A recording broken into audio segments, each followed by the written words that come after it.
Hello everyone. Today we're going to talk about geometry modeling and mesh generation, which is the first step before going to the simulation part. Okay. So let's start with geometry modeling in here.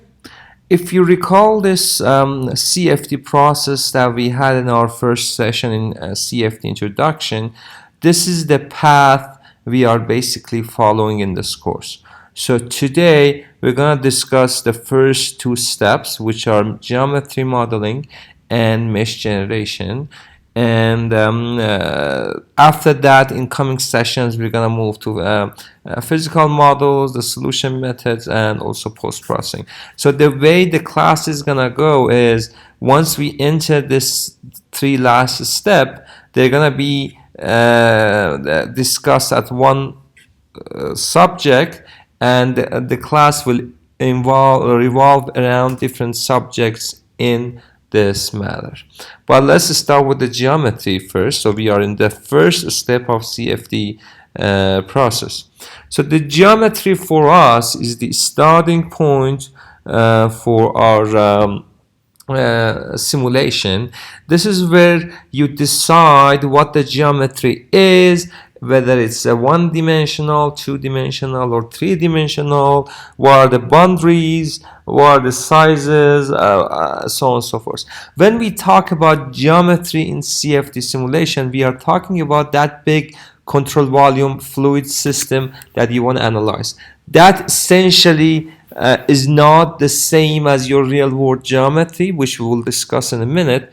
So have in mind whatever geometry you start with, usually because in industry they give you actual equipment to simulate. So that's your starting point, but that's not your geometry. So you gotta decide based on many factors what the geometry is. For us, the geometry basically describes the shape of the problem, not the actual geometry. Meaning, depending on what we want to do, which part we want to focus, which forces we want to consider, which forces we want to neglect, what are important parameters, and also extra questions like how can we reduce the size of our simulation, and so on and so forth. We can decide basically what would be the shape of our geometry.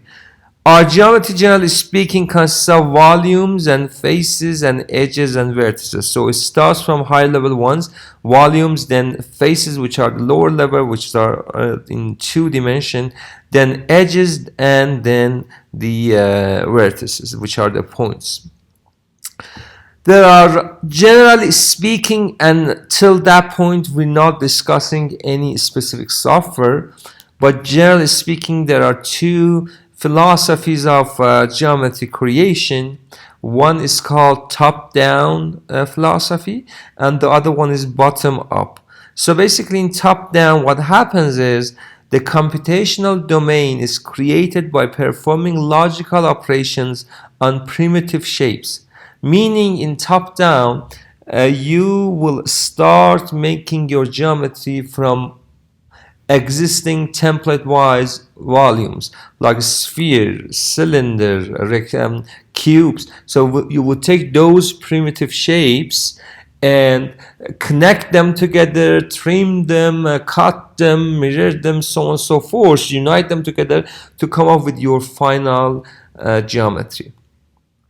There's also another method which is called bottom up.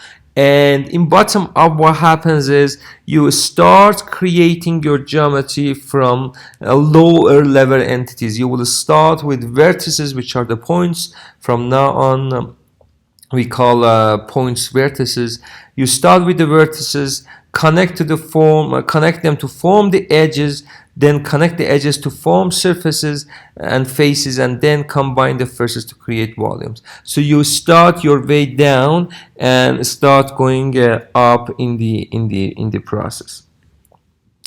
But before deciding what method to go, we have to discuss something more fundamental. And that's the concept of negative geometry. What the negative geometry is and basically how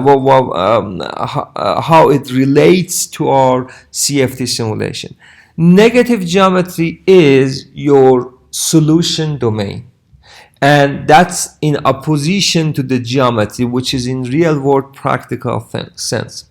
Let's start with let's discuss this with a clear example. For example, you're working in a company, they give you a pump, or let's make it simplified, they give you a simple pipe, okay, to simulate the flow inside the pipe.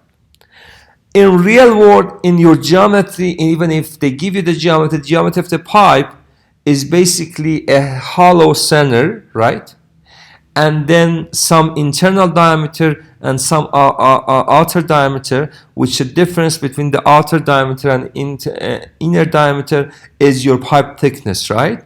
So when you're talking about your pipe, your reality of your pipe is its thickness, which is in shape of the cylinder. There is nothing in the middle, right? It's a hollow centered object. But for you in CFD, your geometry, meaning your solution domain, meaning where you want to solve this, is the negative geometry of that actual pipe, meaning your geometry is that hollow center and the thickness doesn't mean anything for you. So remember, for you as a CFD simulator, the geometry is wherever the fluid goes. In this case, for the pipe, the fluid goes in the hollow center. So for you, the geometry is actually a filled cylinder with a diameter of the inner, with a diameter equal to the inner diameter. So assume it like this. If you want to imagine it like this. You have the pipe, you fill it with water, then put it in the fridge. It's going to freeze, right? It's going to form ice inside the pipe. Then take the pipe out, bring out the ice. Whatever the shape of the ice is, that is going to be your geometry. Okay, remember, because that's why we call it negative geometry, because it's the negative of the actual geometry. Okay, but even for us, it is more than that, because not only you have to decide, not only you have to imagine and somehow create the negative geometry, you gotta decide what the negative geometry would be. What are the boundaries? For example, going back to the example of the pipe, do I need to simulate the whole pipe? Maybe I can cut it in half. How are you gonna cut it in half? Cut it in half in the middle to create a symmetry plane, or cut it in half in Z direction or X direction or Y direction? Do I need to perform a 3D simulation? Do I have enough boundary condition information at the boundaries? So on and so forth. So these are the questions you gotta answer in order to decide what the geometry is. Because remember, we have one big rule of thumb that we will try to apply it wherever we perform a simulation. And that's, do not make your simulation complicated than it needs to be. Try to simplify. What is simplification?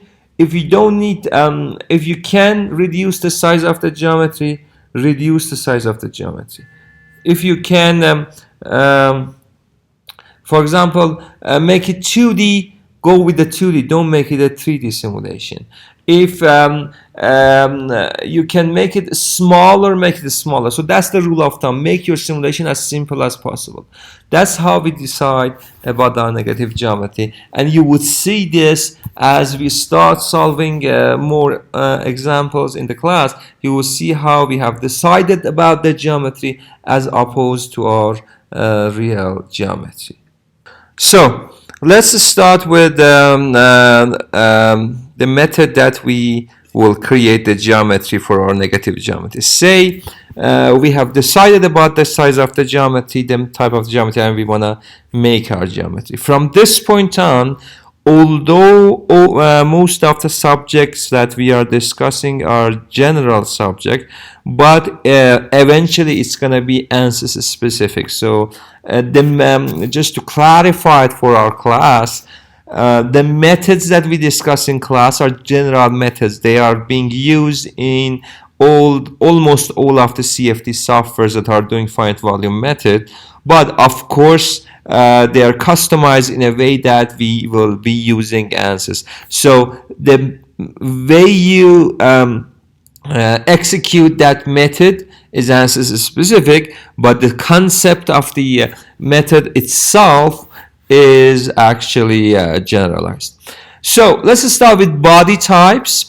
We have 3 different body types, very generic. We have line, we have surface, and we have solid. So basically one is 1D, the other one is 2D, and the other one is 3D. So line body has a length, surface body has a surface area, and the solid body has volume. So for 2D geometry, starting with 2D geometry, we have to define that we have something called surface and we have something called sketch in ANSYS. Most of the geometry modeling in ANSYS is, not most of it, the ANSYS is being done in the software called geometry modeling, the design modeler, which comes with ANSYS, and we are using that. But of course, you're free to use any other geometry modeling software that you want. You can use SolidWorks, AutoCAD, whatever is easier for you. But for the sake of the class, we're going to discuss the methods in Design Modeler. So in Design Modeler, when you want to create a 2D geometry, there are basically 2 concepts. One called sketch, the other one called basically surface. So sketch, assume sketch is just the some lines on a white paper. So for example, if you draw a rectangle, it could be in a sketch, then it could be a surface. If it isn't a sketch, it's just a drawing. It's not a geometry. It's not going to show up in your mesh application. It's not going to show up in your simulation software. It is just a sketch. It's just you have drawn in order to make more drawings. That's it. So remember, in 2D, what counts as geometry is called surface. And in ANSYS, you have 3 different functions of making a 2D geometry. You can make surface from edges, surface from sketches, surface from faces. Focusing on surface from sketches, it is basically okay. So in ANSYS, when you want to create a geometry, a 2D geometry, you have to, as I said, go with the surface. So first you create your sketch, and we'll explain about that. Then from the sketch, you start creating your surface. So here it is. You see, this is your plane. So you have a plane, you have a sketch, and you have a basically geometry. So what happens is, plane is XY plane, YZ plane, ZX plane. That's obvious. This is your sketch. So for example, we want to create a circle. This is your sketch, right? So in this part, this is only a sketch, meaning it's not a 2D geometry. You have to make it a surface, and when you make it a surface, it becomes a gray area. Then it becomes your geometry in 2D. So, okay, so here it is. Here's surfaces from sketches. Again, another example. Here your sketch, it's in 2D. There, as you see, there are vertices and lines. So probably the way we have built this geometry is that we have put the vertices in here on corners, then we have connected the vertices to form edges, lines, to create the whole sketch. Now, this is just a sketch. Then we use the function of creating surface, which you will see in our example next session. This is going to turn into a surface. Now, this surface is your 2D geometry, basically. That's something that is you can use as your control volume, 2-dimensional control volume in your simulation. So for 2D geometries, that was it. So basically in 2D geometry, there's not much into it because of its simplicity. You basically create your sketch and then turn it into the surface. But most of our applications would be in 3 dimensions. So it's going to be a 3-dimensional geometry. For 3D geometries, basically you have this is the platform for geometry modeling in here, you see. So in here you see you have different functions. You have at the bottom the primitive. Remember, this was top-down approach, right? In primitive, you have the cylinders, spheres, cones, so on and so forth, ready-to-go geometries that can be put into the system. Then by modifications of those geometries, you will come up with your final geometry. Then you have the Boolean operations. These are the operations, modifying operations, which is basically deletion, slicing, cutting, uniting, subtracting. So basically, generally speaking, body operations. Then you have minor modifications, which are the blends, chamfers, so on and so forth. Then you have your main operations, which are used to create your geometry from bottom up. So these are the bottom up operations. So bottom up operations, top down operations, and anything in between these two can be used for any method. They are just modifications. Okay, guys? So now let's focus on the bottom up approach, which is the approach we are using a lot. And I suggest you using bottom up approach a lot, because bottom up approach, because of the way you are making your geometry from ground up, will give you ultimate control over your geometry. What do we mean by ultimate control? Meaning you can make different volumes, you can divide a geometry to different volumes as you desire. You can, and it would be very useful in your mesh generation. You will see in our mesh generation that control over your mesh comes from control on your body, and that's why we usually prefer using bottom-up approach. So extrude, you have 3 different types of extrude. Basically, you have add material, add frozen, and cut material. Before I explain the extrude, actually let's explain it later on. You have add material, add frozen, and cut material. So in add material is clear from a base. You extrude your material with a predefined lengths to create a new geometry. Okay. In add frozen, it is the same concept, but you are just adding it as a frozen body. So this is an active body, this is a frozen body. What is the difference? We will explain in a minute. Then you have also cut material. So instead of actually adding material to the outward, you can cut the material inward. So these are different types of extrude. And I'm sure if you have had any sort of experience with any type of geometry creation software, you all know these functions, because these are some sort of basically general functions. We have revolve. In revolve, what you have is you have a base, so it's a sketch of a circle. You have your coordinate axis basically, and the angle of rotation. So you would take the sketch, rotate it around that axis with a predefined angle, giving you this geometry. So the next one is sweep. In sweep, what you have you have a base, which is we call it profile or sketch. Then you have a path, which is basically created by different edges. So in here, what you do is you would take a sketch as a base, then extrude it along the path with a constant cross section. So the difference this has with extrude is that here you can change the path of motion, path of extrusion, because you remember in extrude you couldn't change the path, it's a direct direction, right? So by in here your basically extrusion follows the path that you have created. Then we have a skin loft. In a skin loft, it is very similar to your sweep, But the difference is here you can have variable cross-section.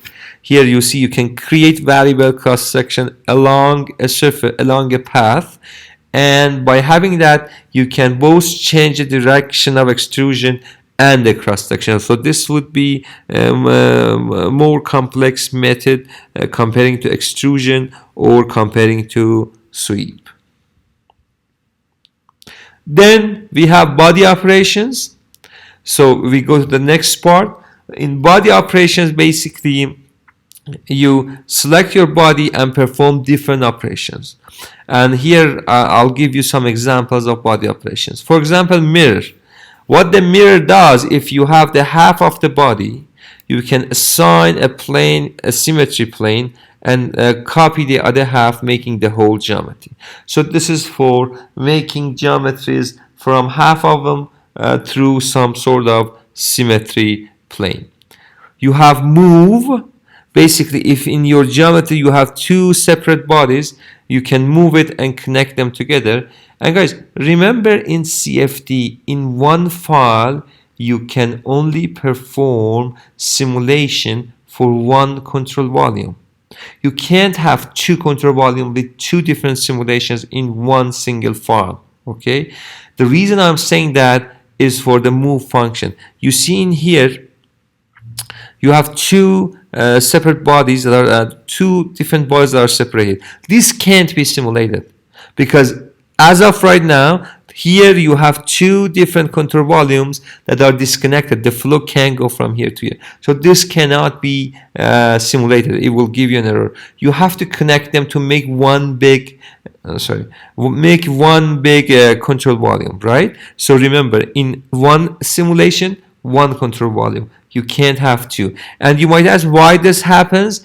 It sometimes happens, if you have made your geometry in a different software due to tolerances and so on and so forth, or simply because of a mistake you made during the geometry creation. So always have in mind, you gotta have one control volume. And one control volume means whatever volume in the system you have, they have to be connected to each other.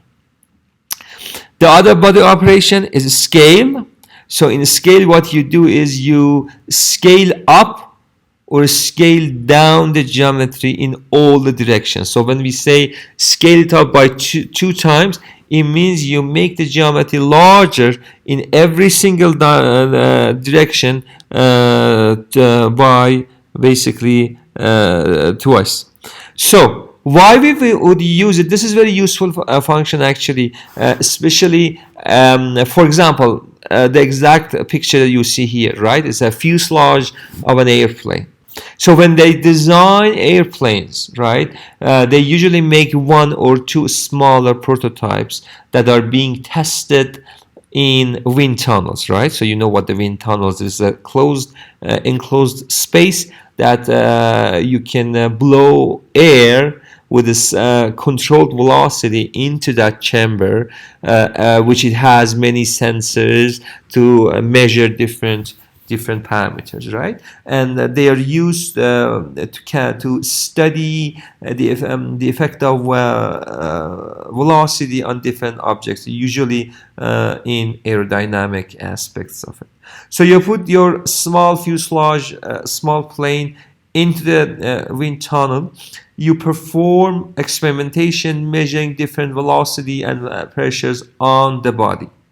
Now you want to perform that same thing for the real plane, but you can't put the real plane into the wind tunnel unless you're in NASA or somewhere that they have the real size wind tunnel. For that reason, what you do is you perform simulation. But the question when you are performing simulation is, okay, you have performed your experiment on a smaller scale. Now you want to perform simulation on large scale plane. How would you connect experimentation of the small size plane with simulation of large plane? The answer is you won't. You will have one intermediary simulation, and that would be the simulation of the small size plane. So what would you do is you make the small size plane, you perform the simulation on it, Then compare the results with experimentation of the same size plane that you had in the wind tunnel. And for that reason, that would be your benchmark. So you would say, okay, we used identical planes in simulation and experimentation, and the results of pressure, temperature, velocity, whatever, were comparable. So my methods and models in CFD are verified. Now I use the same methods and models to simulate the larger plane. And that's where the scale function is useful, because you don't need to create the geometry for the larger planes all over again from zero. You will just take your small geometry and scale it up to the larger geometry. Then you have body operations called translate and rotate. From the names, you know what they are. You can move the whole control volume or rotate it. Then you have Boolean operations. These are somehow very important operations, because you can unite, subtract, and intersect different geometries together, and you see the results here. This is mostly useful when you use the top-down approach, because remember, you have raw spheres, cylinders, so on and so forth, and you have to connect them to create your final geometry. And for that reason, the Boolean operations are very useful. Now the primitive geometries, if you remember, these geometries are being used for top-down approach. So you have different primitive geometries that you can use to create your geometry from top to the bottom. But as I said, we strongly recommend using a bottom-up approach. So now let's discuss some auxiliary functions and operations that will help you along the way of making your geometry. So these functions basically are auxiliary functions that makes our job easier to perform our geometry making procedure. So one function, and these are, guys, remember, these are ANSYS specific functions. So one is called suppression. So in suppression, what you do is you can basically suppress a body, and it is very similar to deleting a body. So what happens in suppression is you basically suppress an undesired body, then it will not show up in your simulation or mesh generation exactly as if you have deleted the body and it's not in there. You might ask, okay, what's the point of suppression when you can delete it? The point of suppression is you can undo it. So if you look at it, look at the tree of your geometry, the list of your geometry on the tree, geometry making tree. Once you suppress a body, it will turn from blue to this icy shape with a cross behind it. So this is a suppressed body. It means the body is not there. So it can be neglected because it's not there. It's not going to show up in none of your meshing or simulation softwares. But the advantages of it to deleting it, once you delete it, it's gone forever. When you suppress it, whenever you want, you can just right click and unsuppress the body and it's going to show up in there. And this is very useful because as you start performing CFD simulation, you would see that many times you might go back to your previous geometries and bring back a geometry that you thought you don't need it. For that reason, it's always to keep all the geometry you have made in order to use them whenever necessary. So whenever you have a geometry you don't want it, do not delete it, just suppress it. The other function is visibility. This is very clear. You can show a body in your geometry modeling software, or you can hide it. This is very useful because most often you deal with complex geometries and there are many geometries interconnected on top of each other, and if you want to work on some internal parts, it would be very difficult to visualize it. So what you do is you hide basically the outer bodies in order to see the inner body, and as whenever you want it, you can again show the body. So you can hide it and then show it. There's other concept called body states. You remember when we were talking about extrusion, we were talking about add material, add frozen, right? So this is that part. Any body, any three-dimensional body or two-dimensional body in your ANSYS software has two states. It is either an active body or a frozen body. So there are two different types, active and frozen body. The difference is active bodies will merge together automatically as soon as you make them to form one body. Okay, so active bodies, they merge, become one body, whereas frozen bodies, they remain independent bodies. So for example, if you have two cylinders, both active, as soon as you connect them, the middle face between them, the face that is a boundary between two cylinders, will go away, make them one big body. But if you make one of them frozen, they will remain two cylinders. And why would you need this? Because of different scenarios in your meshing and in your solver. Okay, in your meshing, because you will see in our meshing part, having more bodies will give you more control over your mesh. For example, that big cylinder, if you have only one big cylinder and you want to make the mesh somewhere finer than the other part, it's very difficult to do in one geometry. Whereas if you have two cylinders, you can mesh them independently and achieve the goal of making some parts refine, some parts coarse. So this would be one big advantage that we will be using in meshing a lot. The other point is the solver part, because in solver most often you need to put different boundary conditions, and boundary conditions should be assigned to deterministic entities. You can assign them to the surfaces, to volumes, so on and so forth. So if you have to put a boundary condition at some place, you need a phaser. For that reason, sometimes you prefer not to unite, not to merge bodies together and have two different bodies in order to use the separating surface between them as your boundary condition. So remember, you have two states, active and frozen. The other concept we have is single body part and multi-body parts. So as you see, as you add more bodies to your system, they will be added as parts and bodies. So one body is a collection of parts. So part is a lower level. So 100 parts could be one body. Okay. For that reason, part is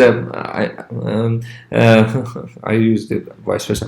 Part is a higher level. So it's a couple of bodies in one part. Okay. So, but when you start creating your geometry, what happens is, as you add more bodies, ANSYS automatically assigns separate part to that body. So you will have 2 parts, 2 bodies, 3 parts, 3 bodies, so on and so forth. Okay. So you might add, you might have 6 different bodies in your system, and at the end you will see you have 6 parts and 6 bodies. But before moving to meshing, you have to perform one critical operation, and that's making everything one part. So you can have 3 parts, 3 bodies, 2 parts, 2 bodies for your meshing or simulation.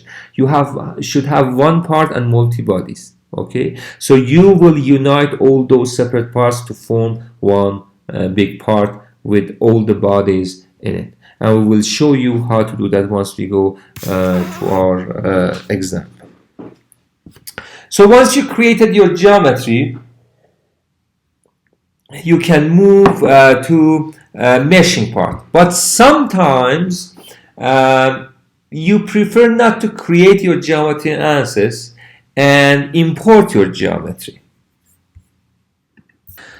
So there are many reasons that you might want to import your geometry. Most often it is easier to make complex geometries in more advanced softwares like SolidWorks, or maybe you're working somewhere and they already have the geometry and you want to save time by importing it, because usually if you're working in some sort of industry, they have all the layouts of all the equipments they have.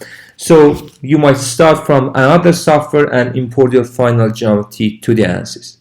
But when you're doing that, you have to perform something called geometry cleanup or repairs. The reason we are doing that is that when you import geometry from another software to ANSYS, you might encounter some errors in your geometry. Most of those errors come from the difference between the tolerances and definitions in different softwares. For example, two lines might be connected in might be considered connected in SolidWorks, and I'm just making up the numbers, right? If they are their ends are closer than 1 micron to each other, for example. Okay, but for the same definition in ANSYS, it is less than 0.05 micron. In that reason, when you have two lines connected in SolidWorks, when you import them, by the definition of ANSYS, they are not connected. Okay, so these are sort of the errors that you have. In geometry cleanup, we first identify the errors, identify the nature of the errors, then fix them or remove them or decompose the geometry. Okay, so this is how it goes. First you analyze, so 3 steps. You analyze the geometry, you identify the repair method, and then perform that repair method through modification or simplification. The geometry cleanup and repair tool is in ANSYS. You can use it. So once you perform, before going actually to the steps, let's see what are the geometry issues. There are different geometry issues that can happen. You might have hard edges, so an edge which goes nowhere. You might have silver faces, which are this supposed to be one big curved surface, but it has been divided to 3 surfaces, and one of them are very small. You might have small, you might have small edges, same concept of silver faces. You might have missing faces, you might have sharp angles, so on, so forth. So in repair function ANSYS is an automated system, so basically it detects the errors automatically, and that's a good thing because most of these errors happen in so small areas that you can detect them by eye, and for complex geometries essentially you can go over them manually and find the errors. So when you perform the analysis, it will show you all the errors in the geometry here, okay, with their location. So if you highlight them, it will show you the error location, and with that you can confirm that whether this is an actual error or a feature of your geometry. If it is a feature of your geometry, you will ignore that error, but if it is a real error, you will see what are the suggestions for fixing it. And as you can see, underneath of each error there's a drop down list giving you the functions, the suggestions, and usually the first one that is has been chosen automatically is the best one. So you choose that and apply to fix all the errors at once. So let's see how that repair works. For example, if you have small edges like this, it will delete that edge and connect the lines. If you have small edges, a small edge in the middle, it will delete that and make it one big edge. If you have small holes, it will fill up the holes. For example, this is one part that could be a feature of your geometry. So these holes might as well be the feature in your geometry and not an error. So that's why you need to confirm every single error. You might have missing faces. They will remove. It will fill in. Hard edges, it will delete the hard edges. Small cracks or missing surfaces, again it will fill those areas. You can have sharp angles, it will delete the sharp angles. Silver faces, it will merge these three faces together, making one big surface in the middle. So now, once you perform the geometry cleanup, if you have imported your geometry from somewhere else, or if you have created your geometry, now your geometry is ready, and it's ready to go to the next part, which is the mesh application. But before moving to the mesh application, I need to explain something in here, and that's the some housekeeping rules about the ANSYS software.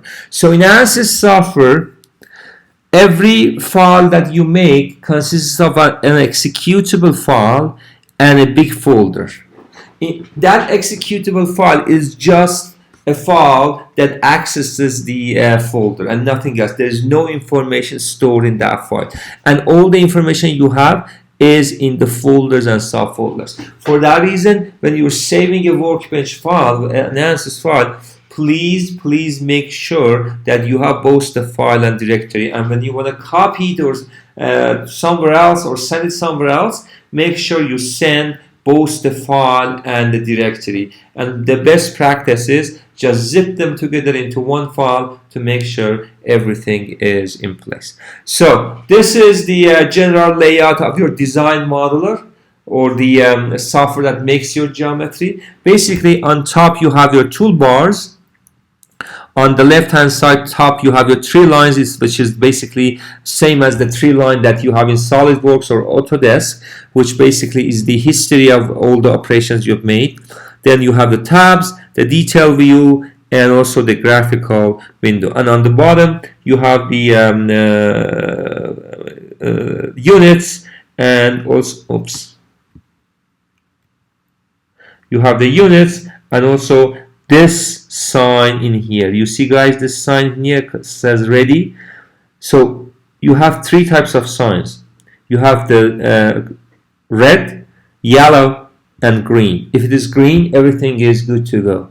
If it is yellow, means there are warnings but not errors, something that to be cautious about, but still you can proceed.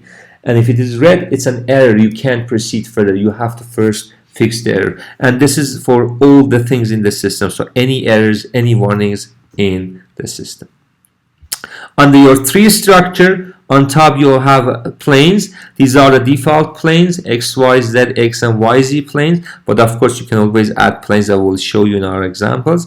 Then the sequential list of geometry operation, whatever you have done, and list of parts created. Okay, guys, so, and we will dive into these things many times, because every single time that we created geometry for our examples, for our workshop, we will work with this interface, so no worry about that. And our last slide in here, just a note for you, the basic mouse controls for your for better navigating through the design model.